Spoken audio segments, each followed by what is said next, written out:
everyone. Welcome to That Pod, the home of good discussion. We are a podcast as part of the Stronger Growth Coaching Group. And the aim of what we do here is to have good discussions with people who are experts in their fields, love what they do, and have really good insights to share. So that being said, it gives me an absolute pleasure to welcome John, the head of Middle East at WiredScore, which is a certification body for smart and logically advanced buildings. I mean, I'll hand over to John shortly to give the full spiel, but that's what we're going to be running through today. And we're going to be talking a little bit more about how those certifications move into the real world, let's say, and with well-being, productivity, and all-round health in general. So without further ado, I'll introduce you to John, and he can tell you a little bit more first up about WiredScore.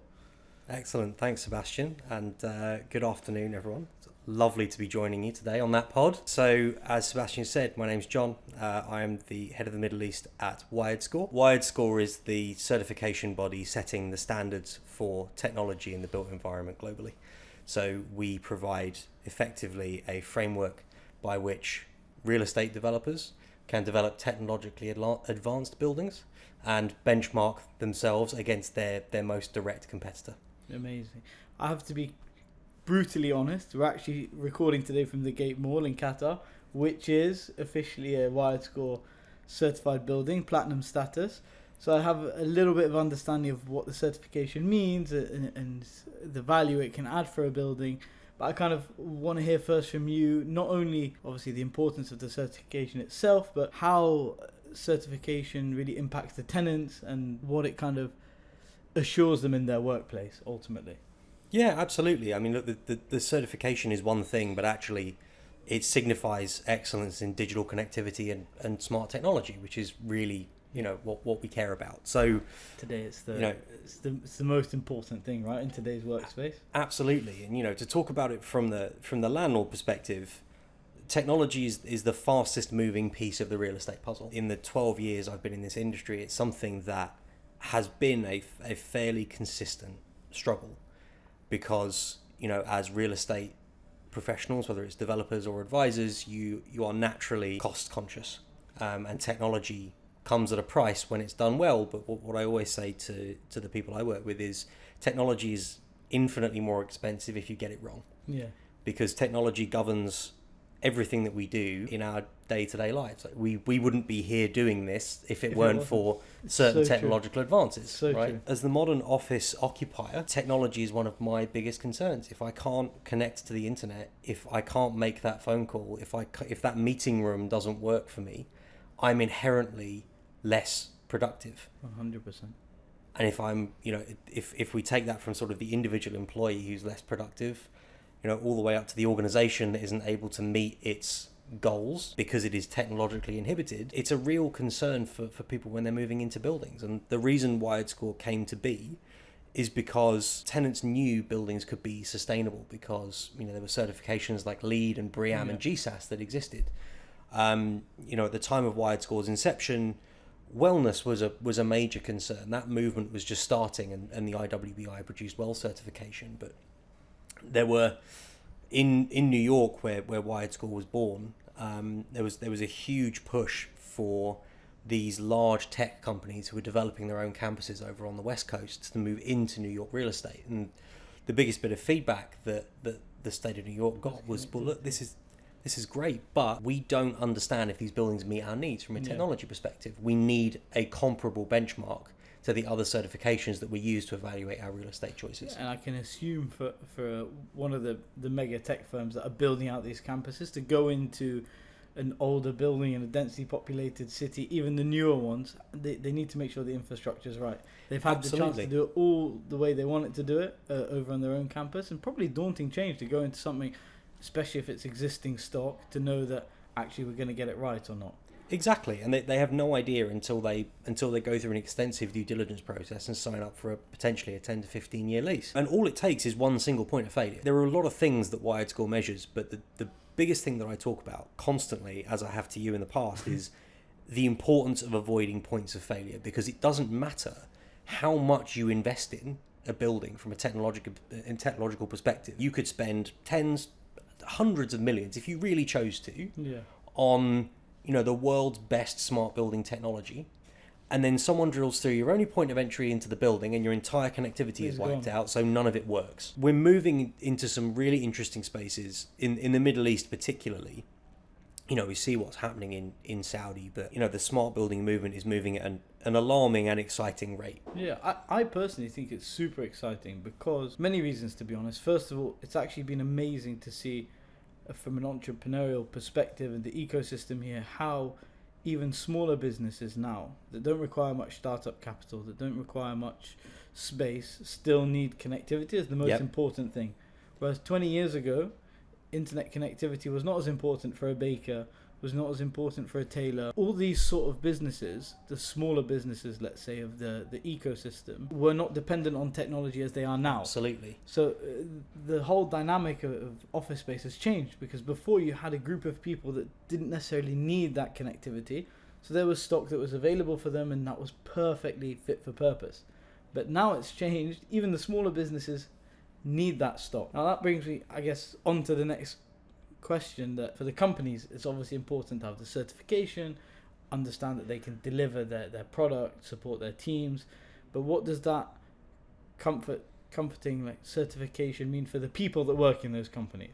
Like how do the people that are going into a certified building feel that it's going to positively impact their role and their day-to-day job? Yeah, I mean, I guess the concluding point on connectivity is it's about getting the basics right before you go and layer on, you know, additional sort of technological innovations in a building. You've got to make sure that digital skeleton is right, and the certification is a hallmark of that. You know, it says, look, there is based on a global standard, this building has shown that it meets exceptional levels of digital connectivity. What does that mean for a tenant? It means minimized risk of downtime, right, which is the real killer. So minimizing any interruptions to mobile and Wi-Fi coverage and performance. It also means, in the case of Gate Mall, where you've achieved WiredScore Platinum, that you've been assessed for the quality of the digital connectivity in the office space.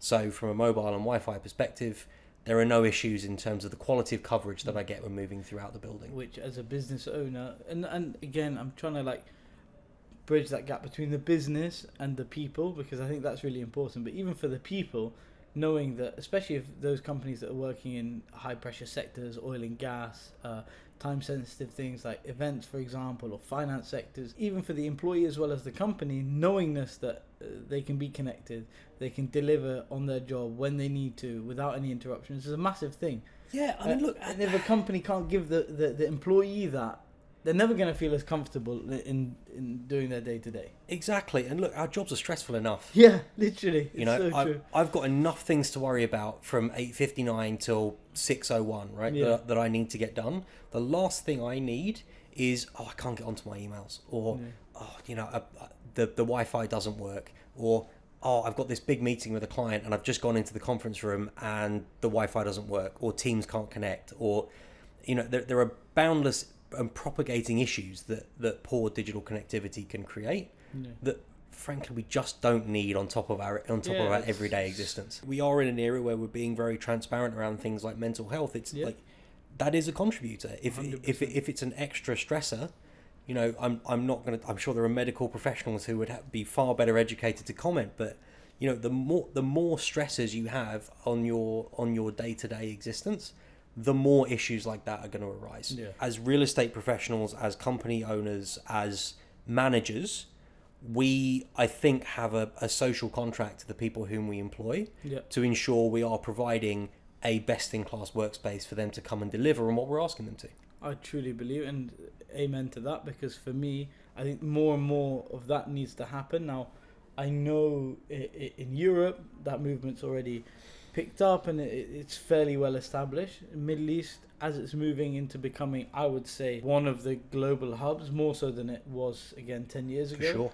It's definitely a prominent increase, but I think there's still a lot of work that needs to be done, and there's a lot of development that needs to happen in terms of the mentality of business owners, that investing in people, whether it's through connectivity or whether it's through a smart building, it is worth it and reaps a reward. And I think that's something that will come over time, because ultimately I truly believe that a good environment is a competitive advantage. When you're competing against someone that doesn't have those, you're definitely a foot up, and I think your team will perform better in a more connected and in a smarter space.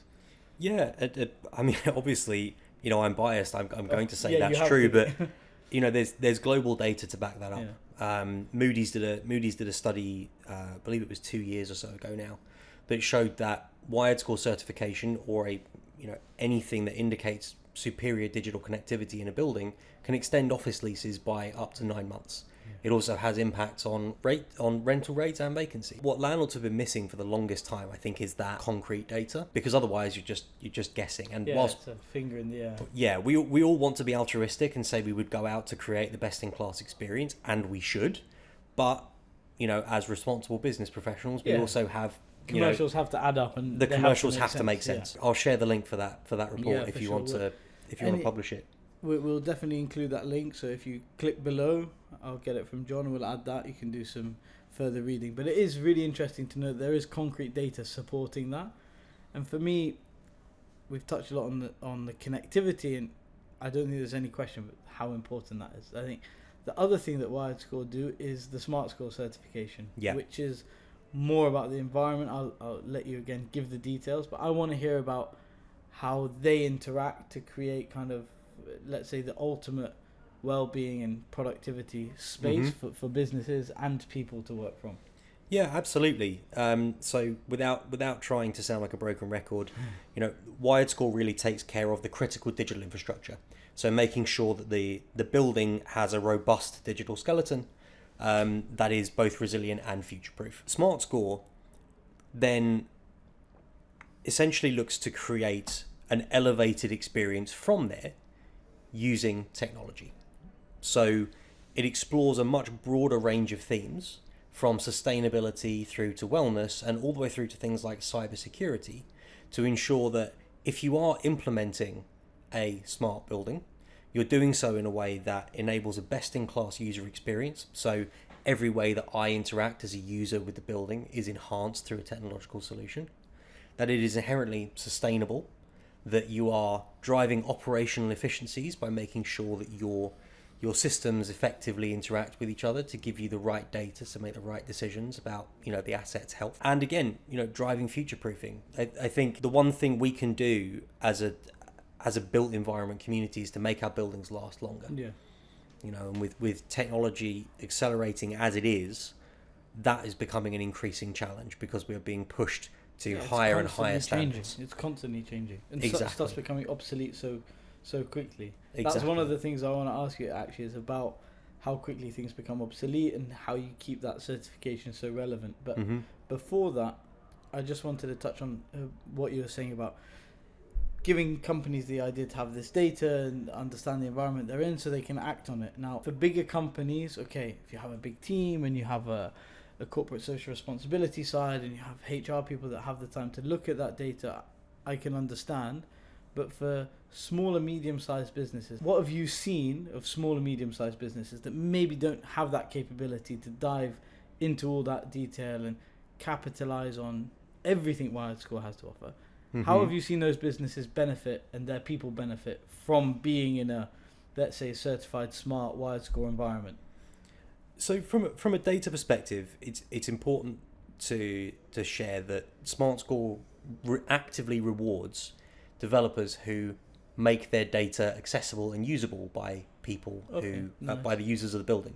Now that could be a tenant manager, it could be an ESG manager or ESG director if you're if you're so fortunate as to have one of those on your staff. There's actually a developer I'm working with at the moment who has quite a small office building, but it scored very, very well.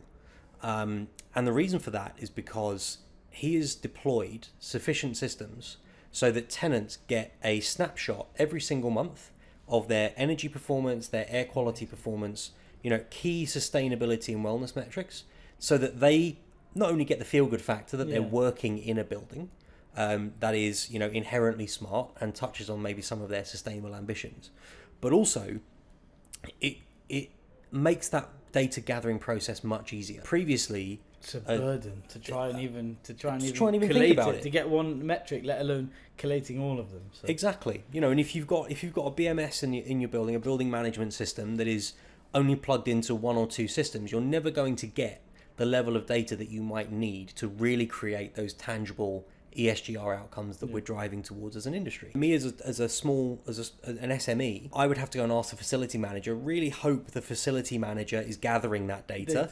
And then I would probably have to pull it all together and analyze it myself. Ultimately, I'm probably not going to do that because I have boundless other responsibilities. It's just too much of a burden. But now that those requirements are being placed on multinational companies, and we're seeing that sort of waterfall down into markets, making that process as easy as possible is going to help us all make better decisions, whether we're a building owner or whether we're a tenant. Yeah, and I also, to build a bit on that, I think also, for the buildings and the tenants, and also the teams of the companies that work within these buildings. Yep. I know from my perspective, I'm definitely a lot more conscious about the space that I'm working in, what they stand for, how sustainable are they, what initiatives they have to make sure the environment is good for me, someone that's coming into a working space. And I know that it's even more so in the younger generation. We actually touched on this yesterday. Yeah. The younger generation are becoming so much more conscious about the space they're in, the environment they work in. And I think coming from the top down, let's say, is one way, but I definitely think it's also going from the ground up, that staff are turning down places now that are not certified and they can't give you that information on how good the air quality is, or what recycling initiatives you have, or how well connected. If you're not being able to give that to your people, a lot of people are actually choosing to go elsewhere. And there are people who would say that's probably true in London or New York, but actually, in the Middle East, attitudes are slightly different. We conducted a study 2 years ago of over 800 office tenants in the region, and that included a mix of tenant managers, but also individual contributors. Nice. And one of the really interesting data points that came back was more than 37% of respondents said the buildings or the company's ESG and sustainability and technology credentials form a critical part of their satisfaction when working for that company. So it is something that, regionally is certainly catching fire. It's definitely gaining a lot of traction. I think also for me, companies that have that in place, or they're conscious of that, it transmits across their whole way of working in general. Absolutely. Because a company that's willing to think, I know maybe we're a bit late to call it forward thinking, but company that regionally anyway is forward thinking and touching on those topics, that if they're caring about those sort of things, their processes internally, their values internally are also going to make it a more pleasant working experience. Yeah, it's absolutely what it represents. And that's, certifications are that for a building. If a building's gone to great lengths to score well across the major certifications, it's probably a good building to occupy, right? That is really what certifications are designed for. Like it kind of, yes, it proves the physical reality of the building and what it holds, but also the mentality of the landlord, the mentality of the people in that building. People look at me like I'm mad when I say this, but when I talk about smart buildings and future-proofing, I always say the future-proofing of the building is as much about the building itself as the people who run it. All too often, we've seen all around the world buildings that were designed to be inherently smart, and they were at their point of inception, but they also then haven't been touched for 7 years.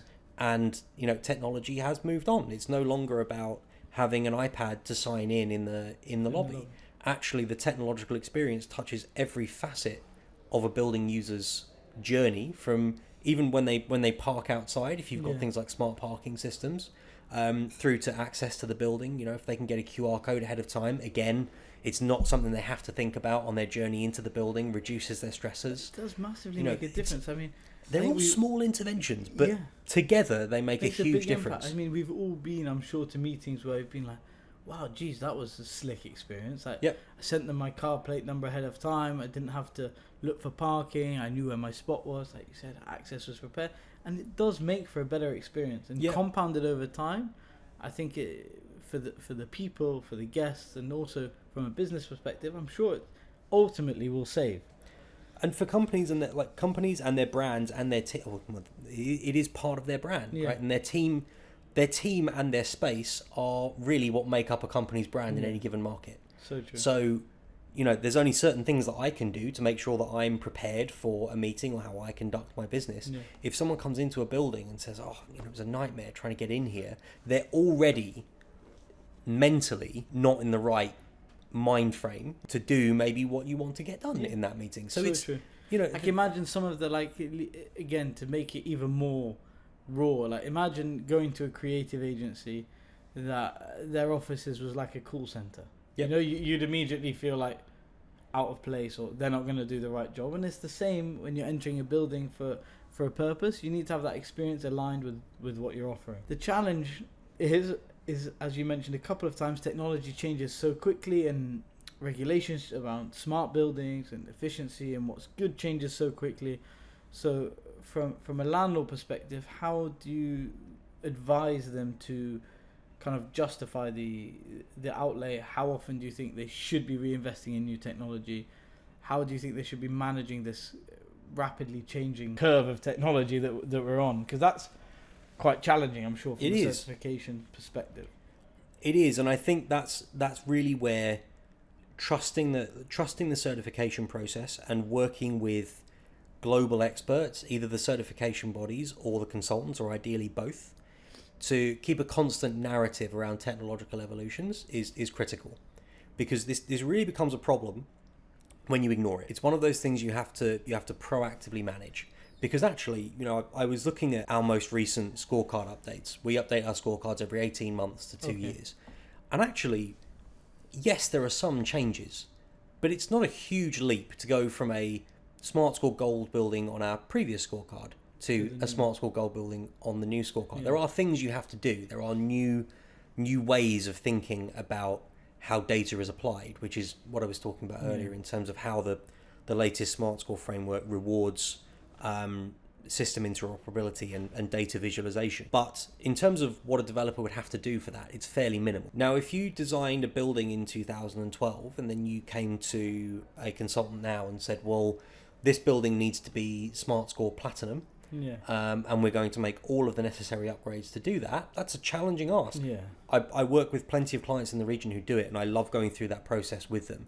But it is the way it's actually built doesn't necessarily allow, in terms of cabling, in terms of access points, in terms of power options. From the WiredScore side, the infrastructure can be really challenging, but when you look at Smart Score, it's again making sure you have firstly the right hardware and the right systems in place, which are very different now to what they were, again with this notional building in 2012, but also then making sure that you have the building management system set up such that it can plug into all of those systems and provide the right level of insights. So it's amazing to hear what goes into making these buildings what they are. Let's say for someone building a new building, it's relatively obvious because it's up to date what needs to be done. From someone that does have a building from 2012, what would you recommend? Would you recommend them go all in and retrofit and get it all done, or would you say find a middle ground and accept that you could be maybe a silver standard and own that? What would be your kind of advice? So I think the first thing is really to understand where you are. From all the certification bodies have accredited consultants, accredited professionals in the market who are experts in their scorecard. Talking to any one of those and getting an initial assessment, or maybe even going through the full certification process to get a really detailed overview of how your building compares versus a global standard is a great first step. I think it's also important when we talk about going all in to understand what your end vision is. Platinum is a fantastic accolade, but understandably it's also quite hard to achieve. We based on our latest analysis, around 8% of buildings globally achieve platinum on either WiredScore or Smart Score. So it is quite an attainment. I think you alluded to this earlier. You need to understand where your benchmark is. If I'm redeveloping a building with a view to have big four consultants, blue chip tenants, yes, that's probably an investment I would make, because that's the standard that they expect. Many of those tenants actually write WiredScore and Smart Score into their RFPs. And they're also willing to pay a premium to be in that sort of space as well, right? Exactly. Kind of it's very important to them. So understanding which tenants you're targeting and the right level of experience for them, particularly from a Smart Score perspective, is a very wise exercise. And again, WiredScore and the consultants that we work with can absolutely help people on that journey. And so based on that and the fact that this certification is getting into the RFPs of these big blue chip companies, do you see the importance of the certification being focused around like major big cities, dense city centre areas, or do you think there's also use case for outside of that? Now I know we've discussed about the residential certification becoming more popular as well, but do you think that the aim for WiredScore is to really focus in those densely populated areas, a few buildings that want to attract those tenants, or do you see it as something that can definitely be a mass rollout across maybe slightly less densely populated areas, smaller towns, residential as well? It's a fantastic question. I would say every building should be considering WiredScore certification or the principles of it. Okay. I would absolutely adore it if every single building signed up for WiredScore certification, but I'm also a realist, right? So coming from a purely altruistic perspective, I think every building should be considering its digital connectivity provision and ensuring that it is inherently resilient. Why? Because if it's going to have to be retrofitted in 5 to 10 years, because it's not adaptable to the latest technologies, not only is that expensive for the developer, as a built environment, that's also carbon intensive. Yeah. Right? We don't want to be doing that anymore. Smart Score, I think globally, there are times in which I would say, Smart Score certified, Smart Score silver, that's what you should be aiming at. For the Middle East, I think smart is so deeply embedded in the national visions here in Qatar and the UAE, and especially with some of the schemes coming out of Saudi Arabia right now, that finding a way to objectively develop your smart strategy and then promote that to the market through certification is very, very important, particularly in the office sector, because if you're trying to attract global tenants, you need to align with global standards. Yeah, and I think the beauty of actually one of the advantages this region has is there's so much new stock coming that you can actually almost set new global standards, right? Because in the city of London, you can't do a Canary Wharf every day, but as you know, in Saudi, there's developments with 50 There are towers. 18 of them popping out of the ground right now. Exactly. Yeah. So, this region actually, I think also strategically for them, it makes sense to set the bar high, because for the other global hubs, it's hard for them to compete the way that they can in the Middle East, given the fact that it's developing so quickly. Yeah, and I think what the Middle East has is capital and ambition. Yeah. And with those It's a powerful combination. with those two things, I think you are truly unstoppable. Yeah. It's very interesting to have transitioned from working in multiple other large markets globally to come and work in places like Dubai and Doha and Riyadh, and just see actually the acceptability threshold for a project, it defies belief. Some of the things that are happening here would not be passed in other cities for 100 years. They're not there yet from a development perspective, but also from an ambition perspective. Which is super exciting. And that brings me, we could chat for, John and I, as we do, can chat for hours. So that brings me on Not concise either of us, are we? That brings me on to my last question is, what do you think the future of the built environment looks like from a smart and from a technological perspective? How do you see it happening, and what do you think is going to be like the key anchors that we'll see in the next 5-10 years that people really look for and people really start to build out? For companies and people as well. That's important. Yeah, absolutely. I mean, from a corporate, from a company perspective, I think smart as standard is really the next thing. We've seen it at WiredScore over the last 10-11 years. We got to a point where WiredScore was everywhere, WiredScore certification, and that's what drove SmartScore, because developers were asking us for further differentiation and a further standard for those that were going above and beyond what WiredScore was measuring. I think we're now at the point where smart is inherently it's implied. Yeah. For new office buildings. So I think that's probably the next transition that we'll go through is, that will become the it's norm. not whether the building is going to be smart or not. Yeah. It's implied that it should be. In terms of the technology that drives that, I think there are some really, really exciting innovations going on with AI at the moment, in terms of how it's able to synthesize data, create predictions around future operational performance. So I think we'll start to see a lot more smart technology apply to the operation of buildings, as well as the experience that it creates for the users. I still think Yeah, there'll be that balance, right? Because you have to have both sides, the Yeah, operational side and the user. And we need to steer away from tech for tech's sake is the other thing. There's a lot of that, and you can easily get consumed by that. Absolutely. Massively. Something looks good and you're like, yeah, let's implement it, and it's obsolete before you know it. And even in consumer, like NFT, remember that hype, for the sake of it. It was like everyone took it over. Yeah. And then disappeared. And it can be the same with connectivity. It really can. And there's a certain extent to which the experience of a building relies on what you can see, feel and touch. But actually, I believe the true beauty of smart technology lies in embedding it behind the scenes. So the idea that I can turn up to a building, I have an app on my phone which is already with me, so I don't need to worry about access cards, things like that. I scan through, it sends me to a lift which knows which floor I'm going to, and digital wayfinding helps direct me around the building. Those, I think, are some of the more nuanced, but actually I'm going to use the word beautiful applications of smart technology, because it's not about a building looking like a spaceship and glowing green and things flying in my direction. I think it's about subtlety of application, and I think that will likely become a lot more prevalent, because I think we're reaching, for me, the tail end of the age of gadgetry.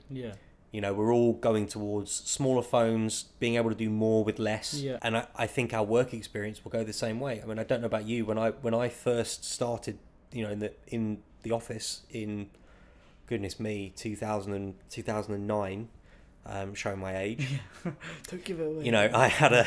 I had a hard desk phone. I had a huge desktop computer. I had to write a special application to get a laptop to take home. Crazy. I think smart technology, in terms of its next evolution, will constantly help us to do more with less, which brings us back to our first point of productivity. How can we be as productive as possible in our working lives without the burden of several different gadgets?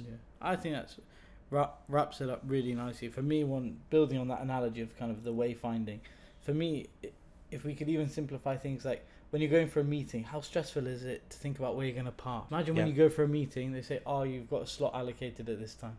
You go, that already takes one stress out of a massive Or you pull process. in and the parking space is highlighted. Yeah, exactly. I don't know. Sort of things. I'm just spitballing now. I think there's so many cool ways it can go, and I think doing more with less is something that all of these kind of certifications and this mentality should build towards, because there's a huge opportunity there. And to do more with less will also make lives in general more pleasant, manage stress more efficiently, touching back on mental health to round it off. We want to be living and working in a place where things are as easy as possible, yet also as productive as possible, so that we can have a good work-life balance, which actually it's starting to come back over the last few years. But there was a period 5 years ago where it was crazy, and Absolutely. That wasn't taken into account as much as it is now. And I think the smart and technological advances should help to create that balance that's, one, good for the companies, and two, also good for the individuals, because I think it's been maybe one way and then the other way, but I think hopefully this will lead us to a good balance. I really hope so. Fingers crossed. Thank you so much for your time. It's been a pleasure having John on the podcast, and we'll drop in the extra links that you mentioned. And anyone, please subscribe. That helps us grow the channel. And if you have any comments or feedback, let us know.